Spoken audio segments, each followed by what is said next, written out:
የ2025 ላይፍ ታይም አዋርድ አሸናፊ ዩቲናስ እንኳን ደስ አለሽ። የላይፍ ታይም አዋርድ አሸናፊ ሆነሻል። ዩቲ ሁለተኛዋን የሽልማት ፕሮግራም እንግዲህ አሸንፋለች ማለት ነው። ለዛሬው ምሽት ሁለተኛ አዋርዷ ነው የሚሆነው። ዩቲናስ እንኳን ደስ ያለሽ። Congratulations to UT for winning the award. This award actually 2 times for the evening. እንኳን ደስ አለሽ ዩቲ።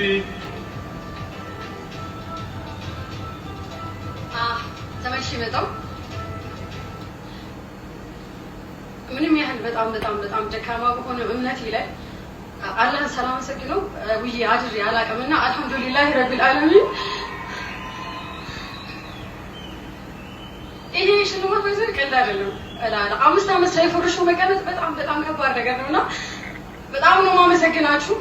ለ5 ዓመት ታማኝ ፎሎወሮቼ እጅግ በጣም ነው ማመሰግናችሁ። አላህ ያክብርልኝ። በጣም ነው ማመሰግነው። በጣም እናመሰግናለን።